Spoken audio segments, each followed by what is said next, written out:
Hello, hello. Welcome, welcome. Stories by author. Good evening. How is everybody doing? Thank you for coming. Thank you for coming. Let's check out the chat. Oh, Larry. Oh, Larry's here. Okay, y'all. Okay, let's get going. I'm going to go to the chat real quick to say hello. Good evening. And our guest is here. So, not to waste anybody's time, I want to introduce you to Larry. Can you hear me? Yes, can you hear me? Fantastic. It works. Yes. Yeah, I'm not a good computer guy. It's StreamYard, press here, and chat, and I've done it with chat. What are you talking about? Anyway, it works. I'm so happy to see you. Good I evening. know, I can Yay. see your face. Oh, God, it's been a while. How I are you, know. sweetie? Oh, that's Ellsworth's. But oh, hang on one second. We're getting the camera, all the stuffs together. I'm good, Larry. Thank you. I'm so happy to see you. Thank you for coming. Oh, There's my Larry. God. I liked these pictures. I thought these were Oh, my nice. God. I used to have muscles and everything. You still have muscles. You look good, Larry. It's nice to see you in person in real life. Yeah, and then you too. I can see a little beautiful smile you got. Anyway, don't get me melting. Let's talk. Let's talk. Yeah. Hey, so let me introduce you to the Crow's Nest here. Everyone's piling in, giving you some love, giving you some love. My friend DS says that. He's always like, oh, here's the love, here's the love. So I like that. So yeah, everyone's just giving you some love in the chat. And pretty much, it's like how we usually chill. It's just kind of like a shared conversation about what Ah, you've been doing, how you've been, what's going on. Tell us about some stories on the road. These well, folks know. Yeah. I mean, yeah, I'm done with the road. I mean, even back when I started, we lived in our car, drove town to town every night. After a couple of years, I went nuts. So I started flying airplanes. I'm a private pilot, so I brag about that. So I flew, I'd rent little planes wherever territory I was in, and I flew all over the country for 20 years. And I'd rent a Piper, take a guy or two with me now and then. It was a life. It was a life of being free like a bird.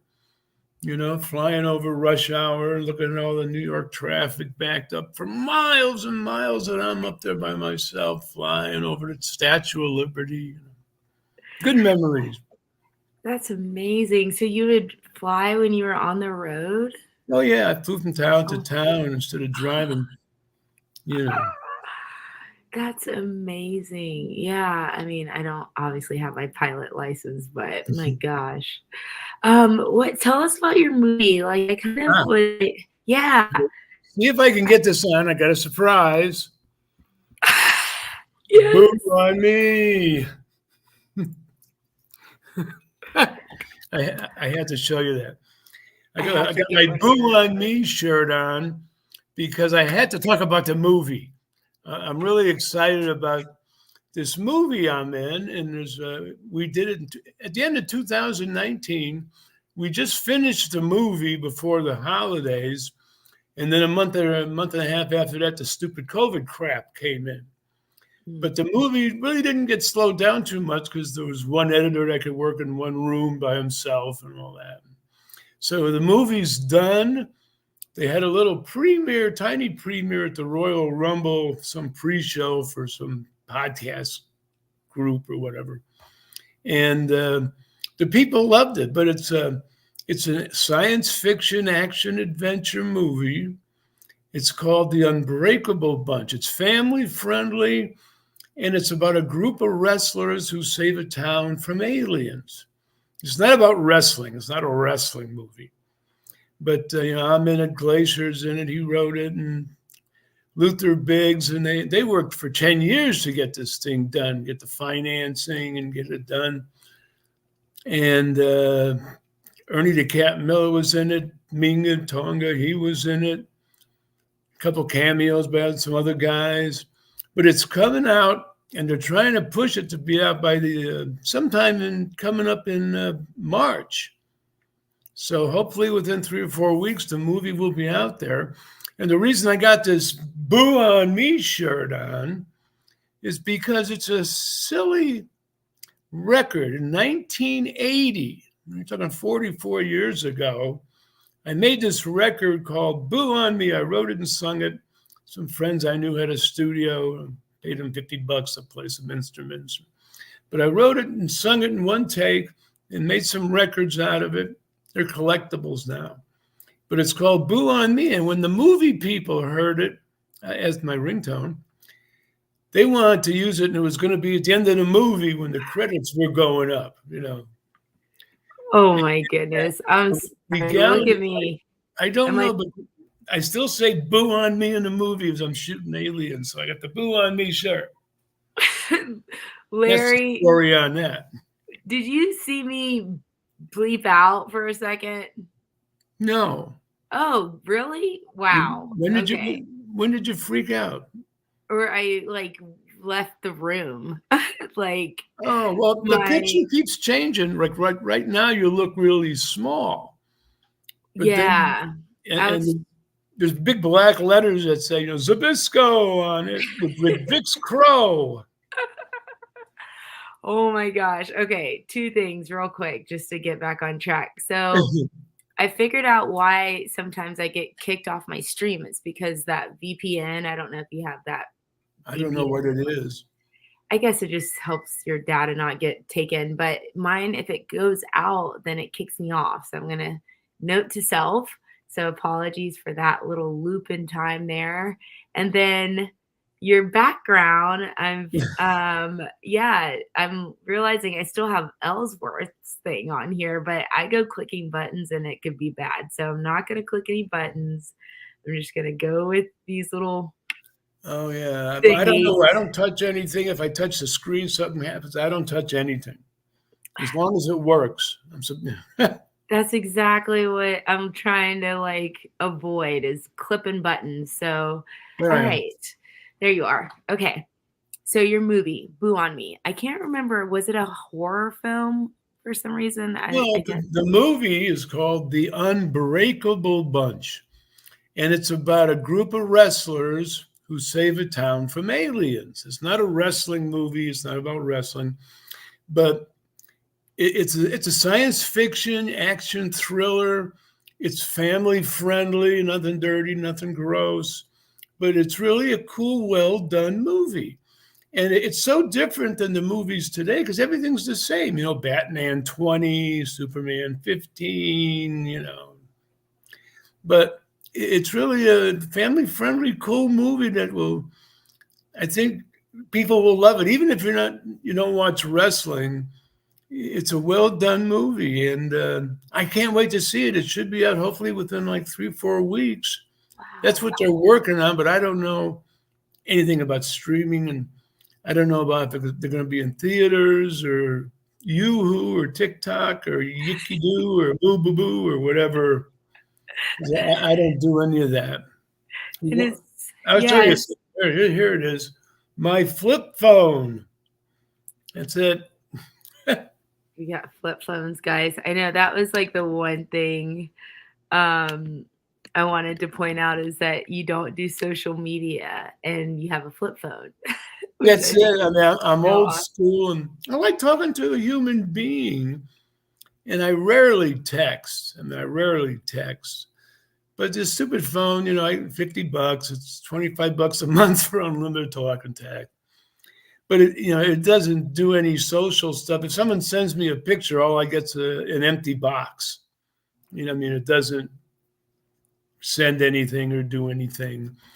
And I'm in the golden years, so I want to do what I want to do. I'm going to sit around and stare at what other people do.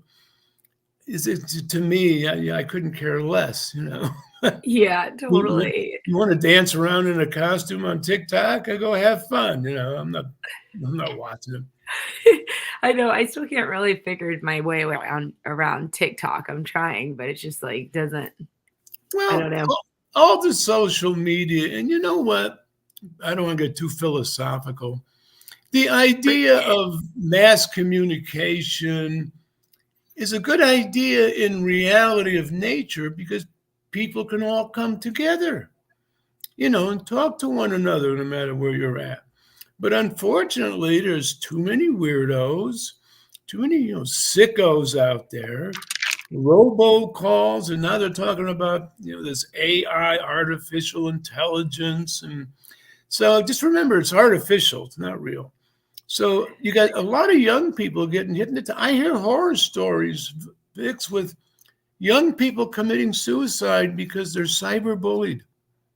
How Mm. can you be cyberbullied? I mean, it makes no sense to me. Well, I think it's just the fact that, like, our social ecosystem is such a community. Like, people, I mean, I get like, even making these screens, I was, like, on my phone for, like, an hour, and I'm like, That's nothing was right. loading, nothing, and that's what takes me the minute is, like, this Yeah, it's playing just around stuff I don't know. I I don't really know. I mean, I like the idea of a phone because years ago, I mean, if you were in your car, you didn't have a flip phone. Or I love my little those little phones they had, the razor phones. I always had a razor phone for years. But yeah, I just like talking to human beings and stuff. But I don't. I've kind of at this stage of life, knowing reality and seeing the Iron Age, I'm kind of becoming a hermit. I'm Mm. slowly. I mean, I've canceled myself from the morale. The idiots. There's too I many. canceled There's myself. too many idiots out there. I love that I canceled myself from the idiots. I know. But that's the thing, like, boo Boo on on me. me. Oh It'd be a good shirt to my god. protest, and you can protest everybody. Yeah. Same thing now. Just boo on me. Yeah, let's see the shirt again. So now you're on the big screen, bigger, Boo on large. Yes. me. Well, you know what? It was weird because there's a guy who's a big fan. He works at the Pro Wrestling Tees, some company that online you get people about kind of shirts, from guys and Mhm. stuff. Mhm. So Pro Wrestling Tees, one of the guys heard the song "Boo on Me" and liked it, and then heard about the movie. So he came up with this shirt on his own, and he sent me a couple. He said, "Hey, Cool. how do you like it?" And I went, "Hey, that's cool. Boo on me fits that way when I go to the movie opening." But so yeah, if anybody wants a "Boo on Me" shirt and speak your mind, just go to Pro Wrestling Tees and they'll make one for you. That's awesome. You'll Yeah. find I mean, the you've got yellow one with the big "Boo on Me." Oh, it's yellow? Yeah, You know what? I got fingerprints on my glasses. That's why I couldn't see. Oh yeah, I like it. yeah, it's yellow with. Actually, I kind of like this "Boo on Me." I should have wore one out when I made this song because I was the most hated guy in the business in 1980. I should have had one of these and wore it out when I went to the ring, but I was too serious. I mean, back in those days, it was a different business. It's night and day today. How so? Well, the reality is a couple things.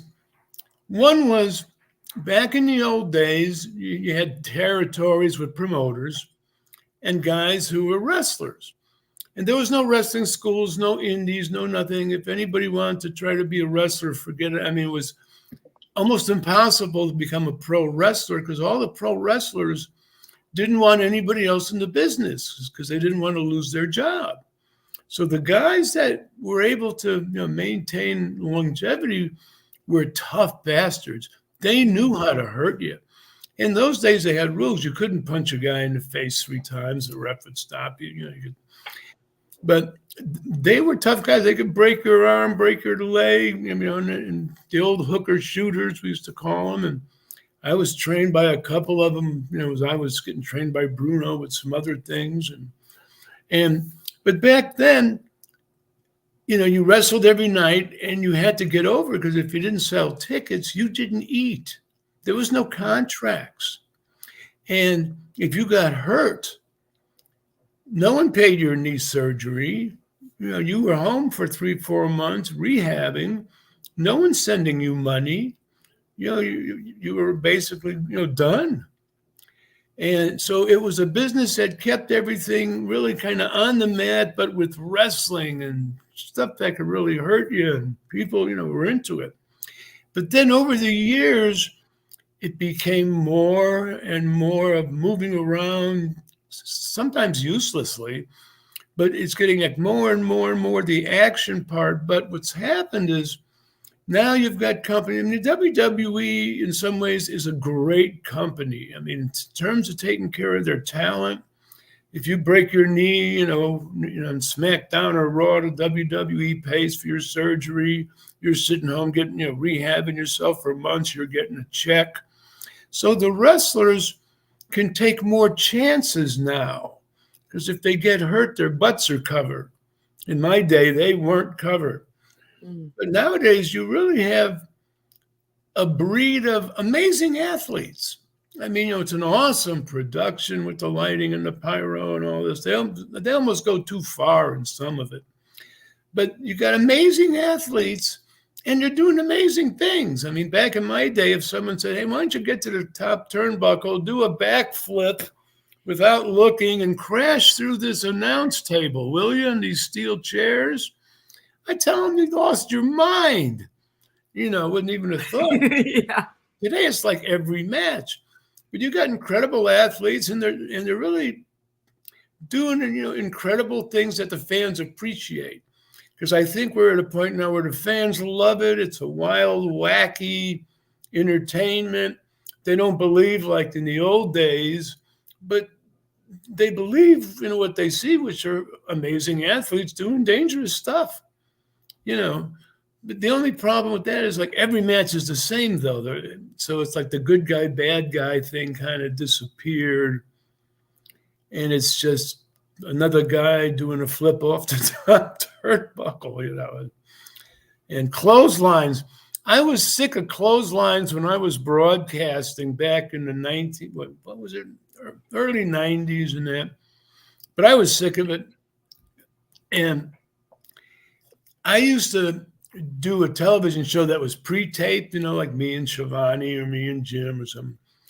And I'd look at the card and we'd gamble. And I'd look at the card and I go, okay, the Nasty Boys, the Public Enemy, I'll set the over at 14 clotheslines. So I would set the over-under bet on how many clotheslines we're going to see in this hour's show because who the talent were. Because in those days, the art and science of wrestling was disappearing. But the running around with, big muscle heads sticking their arm out, because that's about all they could do, it was clotheslining. I mean, every Lex Luger match was 3 clotheslines in the torture rack. That's it. But the guy looked ridiculous, so the business was changing. And now, I mean, I watch some of these matches, and I'm surprised more guys and women aren't in the hospital because they're landing on their heads, from flips off the top rope, up the top of cages and ladders. I mean, landing on tacks and barbed wire. I saw that. Oh my gosh, I saw. I'm so glad I was at the time I was in, because I got to see a few different eras.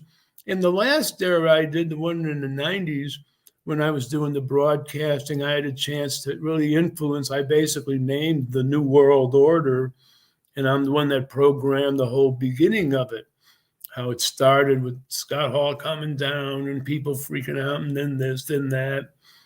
And then Eric wanted to get involved because it was getting so huge. So I, worked out things. So me and Eric would have a classic match on a pay-per-view where to save Nitro from the New World Order. And it was all my stuff. So I'm kind of proud of myself. And I did a big thing at the beginning with Shea Stadium, and with the NWO, I did a big thing on the way out of my career. And then 2015 when Bruno, my mentor and hero when I was a kid, inducted me in the WWE Hall of Fame. It was like the end of a cool kid's dream, and I look back now at 72 and I'm thinking, God, when I was flying around in planes and wrestling every night and I'm thinking, how did I have the energy? How could I do all that? It was amazing, and then wrestling every night, 20 minutes, 30 minutes. I went an hour a bunch of times. That was fun. Oh my gosh. But, Yeah. but Tell us today, more. I mean, every match, they run by each other like 5 times, taking turns throwing a horrible clothesline over their head anyway, and keep running past each other. It's like, stop it, guys. I mean, God, come on. At least make it easy for the fans to think something's happening. Yeah, I don't know if I would survive with like our generation of girls are doing pretty hardcore things, and they're all athletic. Yeah, they're all athletic. They're very amazing athletes. I mean, I see some women's stuff, same as the guys, are amazing, but they're going to get hurt. I mean, I seen one, I can't remember who it was, but landed, took some flip off the apron, but missed the person laying there and landed right on her head. Oh, and I mean, it's like, I swore I was waiting for the doctor to run down and that'd be it, because it looked like she snapped her neck. Yeah, I know Shotzi just got injured, and it just is like unfortunate, like I got injured, just my tailbone and maybe some neck stuff, but I mean today I can't even imagine somebody asking me to like get hit with the chair. Yeah, I mean, I've been so lucky. Even guys younger than me, I mean, they all got artificial hips, artificial knees. I mean, I've got artificial nothing. Terry's got pins and bolts in his neck and back surgeries. And I think Hogan had like 9 back surgeries in 1 year. They got artificial parts, artificial shoulders. Shawn Michaels just had an artificial shoulder put in. Oh my gosh. Yeah, like what is it about what is it? Oh, the bump card. Can you tell us a little bit about the bump card? Because I hear like, because I listen to a lot of podcasts, especially from our industry and stuff. And, sometimes like they'll make reference to the bump card, and it just kind of feels like since I've been kind of off the road a minute, I'm like, is this the start of my healing of my bump card? I don't know.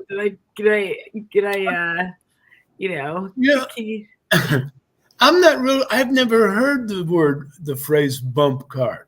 Oh. The only thing people would say to me, like, especially, like people that know me for years and stuff, they say, yeah, you're a lucky bastard. You don't need any artificial parts because all you did was stall. So I've been named the inventor of stalling by this idiot Meltzer years ago. But there was no such thing as stalling. When I went in the ring, people hated me so much. I'll tell you why. Is that they would chant, Larry sucks, Larry sucks. And this was like the early 80s. And in those days on TV, you didn't hear the word suck. It was almost kind of a bad word. You couldn't say ass on TBS. Oh. No, couldn't say ass. But so the fans were getting all excited. So I'd step out of the ring and yell at somebody and come back and, go to start, but then stop and, no, you, that. And, so if I would have started doing stuff right away, they all would have been quiet. So while they were up here, I'd milk it. So, and as soon as it would start coming down, then I knew I had them and that was it. And it was time to go, So, but I think so that's their excuse for me not being hurt so bad, is because I just stalled a lot. But that's amazing. The bottom line is, who cares? Because I drew money. I sold out Shea Stadium. I sold out the Tokyo Dome. I sold out the Atlanta Dome. So keep them royalties coming. Yeah, it's like you were saying, like back in the day, you had to sell tickets. Boo on me. Yeah, me. Yeah, I mean, back in the old days, and it was different for the promoters too, because the promoters had to pay the television stations in town to put the show on. It wasn't like today where, they're making all kind of money off the television stations. So they had to pay too. So sometimes it was an interesting business because, promoters have to pay for the building and the TV and pay off the crooked, state athletic commission guy. And, and the wrestlers wanted to get top pay. So you really had to know what you were doing to sell out the garden and, sell if you didn't draw people and sell tickets, you didn't eat. It was a different world. Wow. I mean, that's so interesting to me. I love hearing that because it seems like the same thing would be important today. Like, you got to put those asses in seats. Yeah. And they really do. And again, it's a different world, different audience, but they really have an awesome production. I mean, production's awesome. And the fans are into it in a different way now than they were 40 years ago or 50 years ago when I was starting. But they appreciate the value of these athletes killing themselves. I mean, I was at the Royal Rumble a couple of weeks ago. WWE called, asked me to go. I said, yeah, thanks. They sent a limo, drove me all the way to St. Pete, all the way back after the show, and sat in the suite, me and Hogan and Dory Jr. and some other couple other guys. And we were supposed to do something, but it was so busy with 30 women for this and 30 guys for that, and crammed and running them up. They decided not to do anything. But the food was great, filet mignon. Wow. And then but I'm saying right before it ended, because I'm watching the Battle Royal, the main event, I'm going, well, there's only so many guys left. This is about 15 minutes. So I talked to the people and got in the limo and left right before it ended because there were 48,000 people there. They drew more people than any other event. They hold the record for the most people inside that building. Wow. So again, in the old days, you had to draw money, to eat. But nowadays, it's a whole different setup. But you're drawing people, 48,000. I mean, WrestleMania is bigger than the Super Bowl. It's amazing. Yeah, it's amazing. I know. I wonder, is it like you think more today, like the stories that draw the people, the athletes that draw the people, the production? I mean, it all counts. And you know what I think? I think they drag out the stories too much. It seems like everybody's in a group. There's a faction. There's this group with these people, and then these people, they used to be friends. I got sick of hearing they used to be friends. You don't have friends in wrestling. You have competitors. Yeah, I like it. But I think they go too much with that because I watch TV and they'll have someone coming down making a big entrance. And then as they get to the ring, the announcer will say, hey, his match will be coming up right after these words. So they go to a commercial break with some guy now standing in the ring for 5 minutes. But when they come back after the commercial, there's 5 guys in a hallway talking about what they want to do to somebody, and you want to be part of this group. And it's like nobody sees the giant camera crew filming this stuff, you don't want people to know. So it's, plus they're doing this skit, and after the skit's over, then they show, and I forgot, there's already some idiot standing now out in the ring for 10 minutes, doing nothing. So it's making more like a serious sport. If you come have an entrance, forget the dancing around, just, you're going in for a fight. Look like it, Yeah, totally. And these skits, what got us over more in the old days, and here's something I was going to tell you, I forgot, was the interviews. We didn't do skits, all that crap. But it was interviews, and interviews would go maybe 2 minutes. Because if they go too long, like some of these guys, the beginning of Raw or SmackDown, some guy will stand there at the beginning with a mic for 15 minutes talking and talking and talking until, of course, he gets interrupted. That's like every week. But in the old days, it was the interviews. short, sweet, to the point. People got your character. And I was so good at some of that stuff, especially the interviews. That's what got to the people because you can look them in the eye.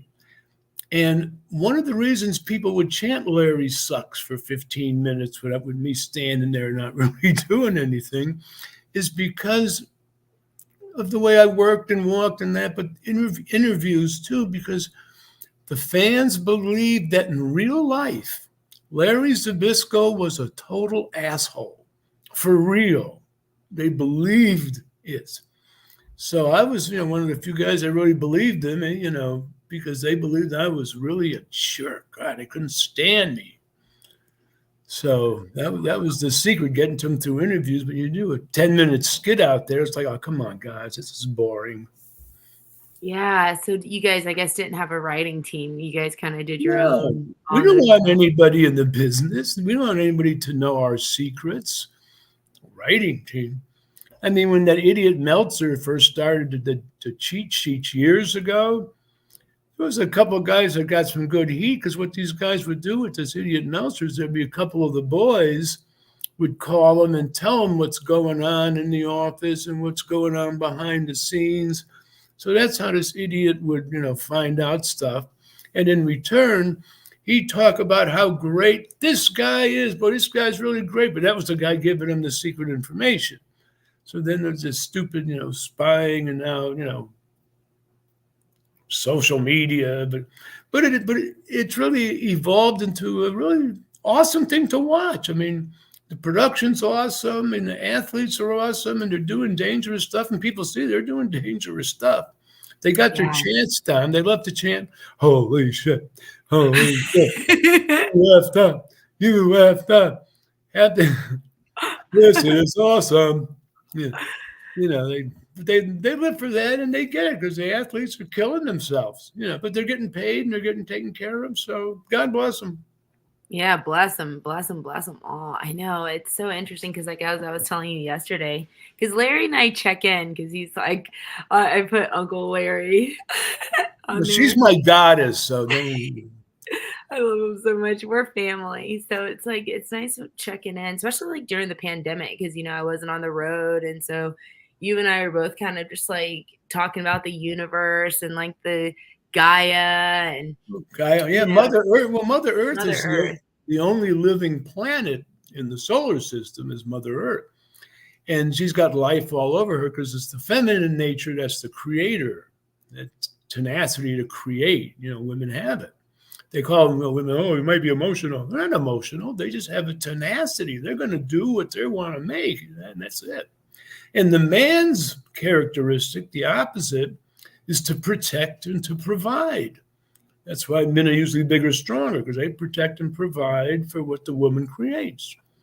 And the sun is Mother Earth's man. Without the sun, she wouldn't have the light, the heat, the radiation, the protection from space junk that the sun gives her. So Mother Earth and the sun are basically a couple that creates life in this solar system. Love that. And then we're going through ages. Don't get me started, but now we're going through ages because our solar system has an orbit around our natural where we belong is this energy is the center of the galaxy.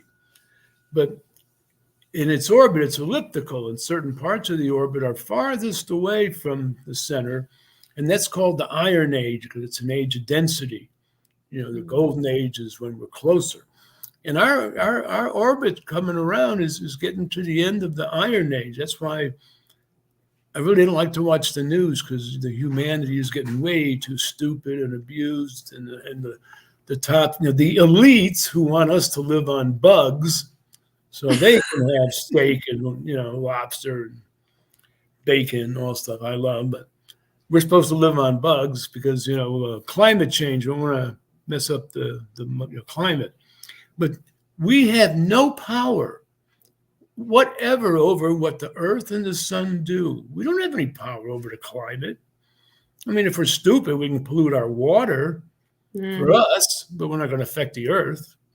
Earth is going to do whatever she wants. Yeah. And that was exactly like, so, I mean, That was the miracle I was, like, really digging into, like, during the pandemic. I dug in my books. I was finding all the stuff you were telling me about and digging and digging and digging, digging, digging. Well, And, even yeah. even that what you just said about the COVID stuff.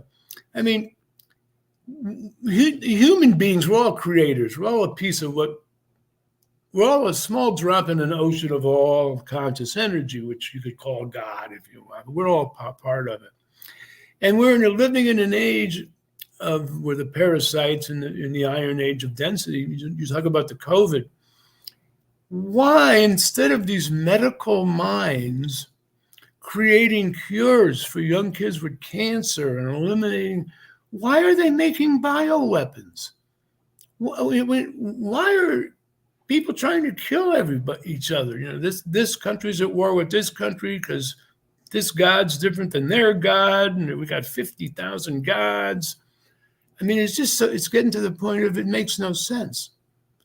You know, Yeah. Ukraine and Russia, half the people in Ukraine are Russian. Why are they fighting each other? I'm just so stupid. I know, and like you tell me all the time, we've got one race, the human race. I just love that because it's just Human like race. what we are. We're just one human race. Yeah. And in a nutshell, I mean, if you study mythology way back, because humanity has been here millions of years. They've got fossilized human footprints next to fossilized dinosaur footprints. And we've survived through multiple, cyclical, multiple extinction level events. Some small group of human beings, because we have the divine power of unlimited imagination, we're creators. Mm. But small group, lived on a planet, part of the planet that was hot and sunny, and developed a skin more tolerant and a tighter, kinkier hair to protect from the sun's rays coming down. And then another small group of humans survived on parts of the planet where it was cold and icy, and they couldn't go outside unless they were all covered and bundled up. So, they became the white ball people. But but basically, but the human race is just, we're all the same. We just come in dark, medium, and light because of the survival nature we have from natural happenings. Yeah, so much there. It's even like when you're talking like the tenacity of like Mother Yeah. Earth and just like tenacity, like that Oh, word. yeah. I just resonated with so much because that's how I feel right now. And it's funny because before, like, I mean, one chapter ago, I was on the road so much that I thought that was my full life. And then, and pandemic happened and I was home. And then it just kind of reorganized itself. It just everything just started coming into place, like the tenacity to like live, like be an and you know. Yeah. Uh, Well, yeah. I mean, life is a temporary visit here. Our body's a temporary vehicle. And, 70, 80, 90 years in terms of eternity is a wink of an eye. We're here, boom, we're gone, we're back home. But, but as you get older and, things change, especially in the wrestling business, because it's not a long-term career. If you're wrestling and you're 40 or over 40, you better be careful because, my body can feel it and I've been lucky. But then when you start getting older, and then you got arthritis and bursitis. oh, Plus, yeah, getting old sucks if you want to. you said that before. Why? The truth. Why do you think so? So Well, actually, I've got two questions I for can you. feel it. I got two questions. One, it's like when you were saying like wrestling over 40, like what are the risks with that? Because I'm coming up in 40 myself, and it just kind of, I mean, I You're not love, going to be you 40. You're know, going to be what, 38?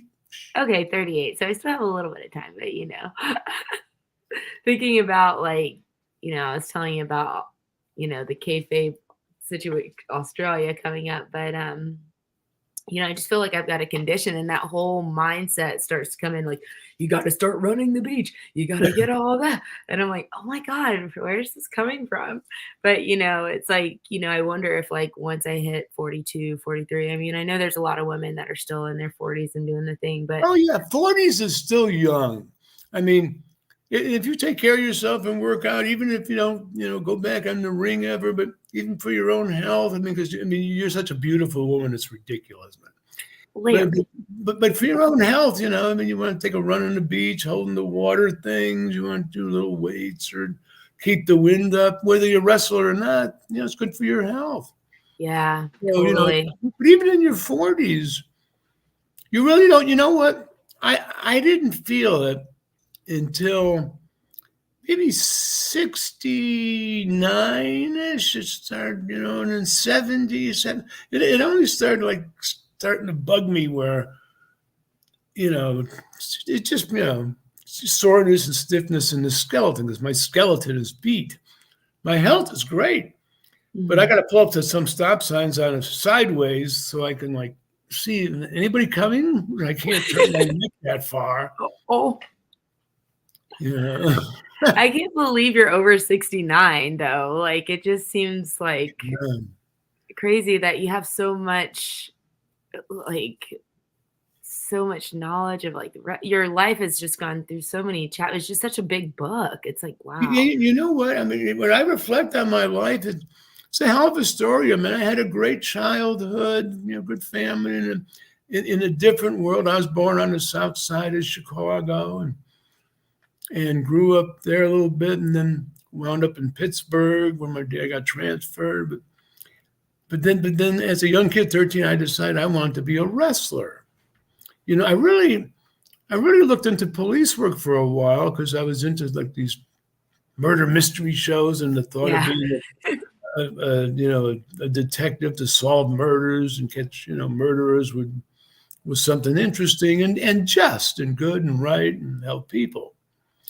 But then when I looked into it, because I met a buddy, big guy, a state trooper, told me, well, before you become that, you have to go through all this and you know patrolling in cars and all that. And I'm thinking to myself, I was so squeamish about like blood or getting shot or like a doctor putting a needle in my arm. I want to faint. I didn't hate it. And when I looked into it, seriously, I'm thinking to myself, you know what?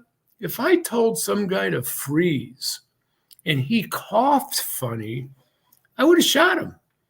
But out of fear for myself, because I thought that movie was making might be, him going after a gun or something. I just so I didn't have enough courage. It really takes a ridiculous amount of courage to do that job right. Yeah, absolutely. I bet you have a lot of courage. You have a ton of courage, but you're I absolutely flew right. little airplanes and didn't crash, so that took courage. That's definitely courage. And like, but it's interesting being a police officer. There's just so much. I mean, wow. Yeah, I mean it's a beyond courage thinking kind of job, and you really got to have a sense of just helping people. Have it just the one. I'm really just kind of upset for the young generation and how the world's going right now for them. Because, yeah, I mean, it's a mess, I mean, kids get shot and drive-by shootings. Why? Why? Why is this just, I don't get it. I Yeah. don't, I understand why it's happening because we're in the age, but it's not what a human being is. In the age of density, we have a lot of bodies walking around where a soul couldn't get into because of the density. So we have human animals. I mean, a human being could never say to themselves, you'd never say, I'm going to go into school and shoot 13 kids today. A human being would never get in their SUV and drive over a Christmas parade and squash people to death. Those are human animals, and there should be an instant death penalty. Take them out, execute, gone. Why are taxpayers putting them on death row for?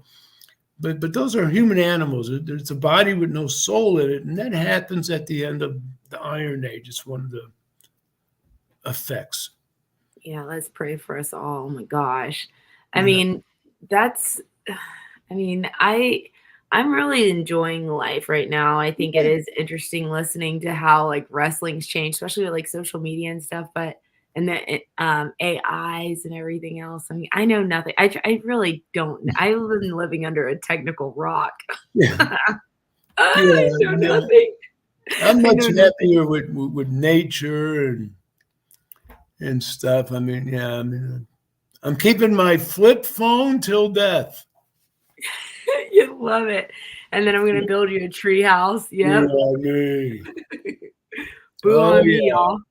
I'll be in the treehouse with you know who forever.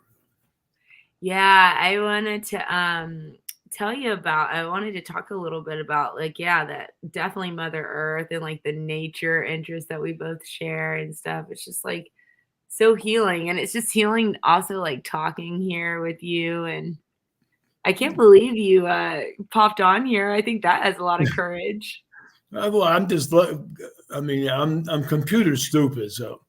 But I clicked a couple buttons and it said, you know, I saw my little face, and then I saw you. I was watching you for about 5 minutes doing something, and I kept saying, "Can you hear me? Can you hear me?" And I couldn't hear nothing. The Yeah, radio. I'm telling you this I'm like getting used to the technical stuff, but that's the other last thing I'll say. Remember during the pandemic or no, maybe it wasn't during the pandemic. It was sometime when I was like YouTubing a lot of news. I was always on watching the news. I don't know if you remember when I was in my news phase. Do you? You know It what? doesn't even matter. I don't know. I mean, the YouTube, it's good for something. I mean, sometimes I play. I like to play. I'll kick back on the laptop and play poker for like $3, you know. And I can go to YouTube and pick out my like old songs, the oldies, you know, because my music ended with Bob Seger and Jimi Hendrix and the Moody Blues and all that. I just got CDs from the '80s, but I can listen to them on YouTube or you know watch an old movie sometimes and kick back that I can't get on TV, like Charlie Chan Murder Mysteries or no, it's good for some stuff. And I can Yeah. you know what I mean. A lot of these young people. I mean, give advice to some young women wrestlers that want to be wrestlers or are doing schools or PCs or whatever. Go on YouTube and watch, you know, Vix here wrestle. She was unbelievable. I mean, I used to love to watch her. You were great in the ring. You were great in the ring. It was great to watch. I mean, I used to sit in the recliner and watch all the shows. And when you came out, I got up and stood in front of the TV. You're so funny. Thanks. I had a good time. I did. You're so sweet. Yeah, wrestling is that was fun. That was so funny because I guess like, like when I started learning the craft, I was also learning a lot about it at the same time. So, um when I went recently to this UWW event, I got in the ring and I was surprised how natural it felt. It felt it Yeah. felt yeah, it felt Well, you were back home. I mean, cool. that because the wrestling life becomes your world because you're just always traveling and in a building and getting all that. So, but you were in it. I mean, you're amazing. You started at 18. Thanks, In Larry. 16 years or so. So getting back in the ring with you've been there 16 years, so it probably felt good in a way. Yeah, it felt Dropped great. the Like it hands of was time. You're back where you belong. yeah, it was so like I literally like can just it's so vivid still in my mind. It was like a couple weeks ago, like this last time I went to hybrid and hybrid school in San Antonio, but I just felt like my feet just like start to just it felt like like automatic. I don't know. It was a weird experience, but I felt I don't know. I guess I felt at home. It was Well, I mean, it was just you felt it. practice, so You filled yourself with positive energy because you're creating. You're creating the character you created in the ring for 16 years. yeah, So you were doing that character you created. yeah, that's exactly what I guess I felt I was creating, yeah. So crazy, it was so sweet, it was so nice.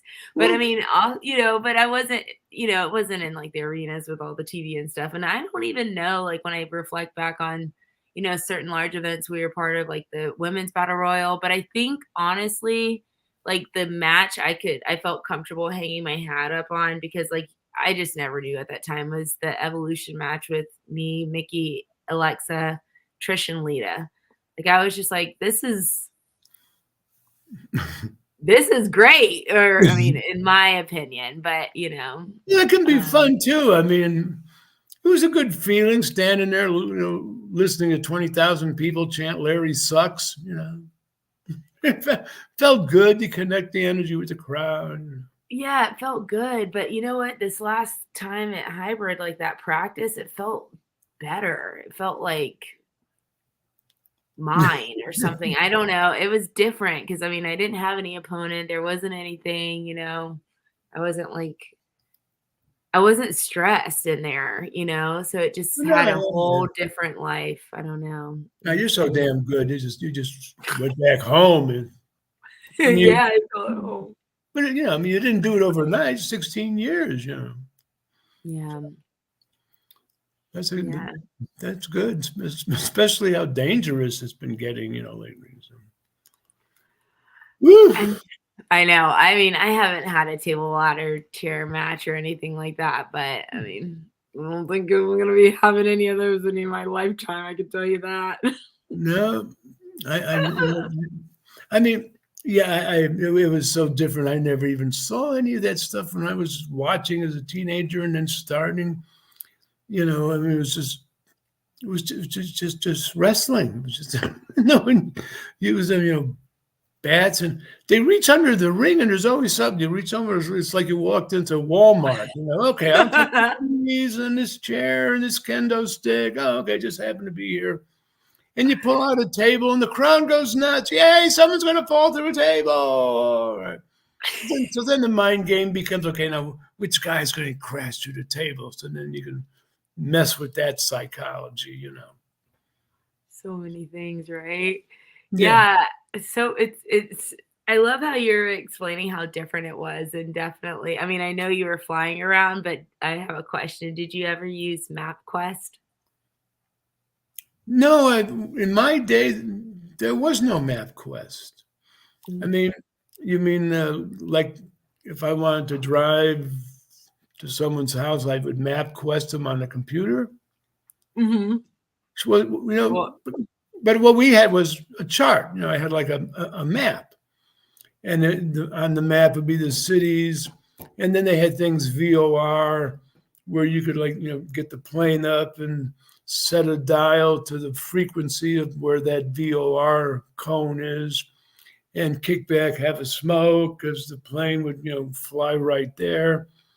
And that shows I'm cruising along at 180 miles an hour, and I leave my house at 3:30, go do the show, which would take a guy's like 5-6 hours to drive. I'm there in an hour and a half because you're not following the highway system. You're flying a straight line. So you cut the miles in half too that you have to go with the plane. So yeah, I'd be back at my house at midnight, laying down, getting ready, for a hit the boudoir, and they won't be pulling in until 3:30, 4 in the morning. So some of them hated me, but they were too afraid to fly with me. I said, "You can fly with me. I just charge trans, like a car. So use deductibles." that's amazing. How much was jet fuel back then? I would have tried to hop in with You you know for what? No, sure. it wasn't jet. It wasn't jet fuel. I mean, they had fuel for their. It was like a gasoline fuel. But that's another point. Back then in the 70s and 80s, I was flying around. I'd rent a 180 horsepower Piper Archer. It'd be $40 an hour. So as soon as you start the plane, the clock starts ticking, you know. So it's $40 an hour. And I'm thinking, I mean, I haven't flown in 20 years or so. I can't even get in a plane. I can't bend that much as well. But I mean, it could be $300 an hour now, you know. Yeah, I haven't even looked into it really, but I'm sure it's ridiculously expensive, and I got nowhere to fly. So, in fact, I hate going to the airport, and I get calls to do conventions, and I raise my price to try to scare people away sometimes. And I will never take a connecting flight, direct flight, if I don't go. But it's just, yeah, I don't know. I don't. It's like I don't want to go anywhere anymore, and I I I completely relate to that. Like, feel what like a is it? hermit, It's you so know. funny when you were telling me about, like, when you would get booked and you get the paper tickets, like, the office would send you the paper tickets, but Oh if you yeah. lost one, it was like, "Oop, there it goes." Oh God, the good old days. That is so awesome. Like, I cannot even imagine, first of all, keeping up with, like, a little ticket book so I could get to work and get my checks, you know? Oh my gosh. Oh my gosh, no. I know. I don't know what it is about the airport that's becoming so hard. Because I mean, you know. Well, yeah, I don't know. I don't know either. But I mean, I was there maybe 5, 6 months ago. Had a good deal. I was going to fly to LaGuardia, and the plane was supposed to leave at 2 o'clock. That's about the earliest I'll go. I don't take early morning flights because I can't get up early enough to get ready, drive, park, So I get there 12 o'clock or so, stand through the TSA. Okay, here you go. Then I go sit down, and flight's delayed. Okay. Now I'm sitting there again looking, flight's delayed again. Okay. Then the gate was changed. Then it was delayed again. Then if they finally put one up, it said now departing at 10:30, which means I would have landed in LaGuardia at like 1:30 in the morning or 2. But I was at the airport for a little over 8 hours. Oh my god. And I called the guy and said, Ken, I'm going home. Click. I just left the airport and went home, but I'm not doing that again. I mean, I feel like raising my price. I said, yeah, pay me this, but then I need a private jet. A private jet up after the show. You can fly me back, and then I'll be fine. I mean, right? Like, that is so funny because that is what I felt work was, or that was for me, the job was like this airport. Like, we would fly in, drive the 2 hours, drive, whatever, fly Yeah. home, change the luggage. And like, that was crazy. I actually haven't even like unpacked from, I actually popped over to, after San Antonio, I went to OVW for a minute. I haven't even unpacked. It's just like the luggage is still sitting there. I'm just like, oh my God, I can't. So dramatic. So are you going on any trips soon, or is there anything, or your movie? I know for Well, sure. well, the movie, yeah, we'll see what happens with that because I'm waiting for the word, but it should be like 3, 4 weeks. They're hoping sometime in spring before school ends. But I've got nothing planned to fly anywhere. Some guy, I got a message yesterday. Some guy wants me to call him for a booking, and I look at the area code on his phone, and it's Utah. I don't know if I want to fly that far. But that's then I might do a little thing with Tim, my one kid, just an autograph thing for a few hours. But that's right in Orlando, so he can drive me there, and I got to drive there. And my old PT Cruiser still looks new. The stupid thing. Wow, that's amazing. Oh my gosh. I I'm love. looking around for a new one. I'm thinking of a new one, but we'll see what happens. Yes. Oh my gosh, Larry, I'm so Yeah, happy yeah. you, yeah, I'm so happy you got to stop by. And I'm like, try not to waste much of your time or anything. Is there I could anything talk to you, you all night. Are you kidding? I know, it's like, you know, yeah, I'm happy to hear that. Tim, is he still working, or is your son Tim, is He he does a show once in a while around Orlando, like one in Melbourne, and maybe just because he's got a good job, working for his big $1 billion company, AMF or something that owns bowling alleys all over the country. And cool? they host the Pro Bowlers Tour, and Tim's managing some of the bowling alleys, and then he's flying out for some other management course. So he's working, he's working on, got a good job, and then his wife's working at Universal still, but they got a 7-month-old baby who got another grandson. I got to start writing his birthdays down because my other kid, who's in the Air Force, has a 3-year-old granddaughter of mine, and now she's pregnant again. So I'm going to have, and that's a boy they just found out. So I'm going to have another grandson in this summer. Oh God, there's Hibiscos all over the place. This is so amazing. This is so awesome. My one kid, they had a kid that's making another new grandson. He's in the Air Force, and he's stationed on Air Force 2. And Wow. so he flies around with the vice president and generals and stuff, but he's in the communications. So he's up front by the pilots and at SEAL. He doesn't hang out in the back. And when I talk to him on the phone, I never say anything about the, politics, military, who's a moron. I never say anything because I figure he's got such a high clearance. I figured China, Russia, Iran, and our government's all spying on his phone. So I don't say anything. That good brother pattern continues. Yeah. Like, How's the kid? yeah. Bye. Bye. That's so awesome. That's amazing, Larry. You have such a full life. I love that. That's Yeah, it's still amazing. going. I mean, I got another kid, Bob. He's the last one. He's the miracle baby. And he's moving to Orlando with his job now. He had a chance. So he's moving to Orlando. He's going to be here in a couple of days, be here a while, and then maybe 2 or 3 months, whenever he's going to be getting a place. I think he's somewhere around Sanford. Cool. But close to here. But he's doing good. He's a locksmith that travels around. Like he's here for a week, then he's in Phoenix for 3 weeks, then he's here for a week, then he's in Dallas for 2 weeks, and does all kind of makes new keys for a bunch of used cars. I don't know, but he's doing good. So that's another one. So I mean, at least it keeps me going. I mean, it's not too boring. Yeah. I like laying around doing nothing, but then it gets a little boring. It's like going to conventions to sign autographs. I love being there, seeing the guys, meeting the fans, being a preacher. And I like being there, but I hate getting there. I mean, I wish they had that Star Trek thing, beam me up, Scotty. Beam me Yes. up so I got autographs to sign. Like a AI hologram, Yeah, like a hologram. 3D virtual signings, get the glasses now, something like that.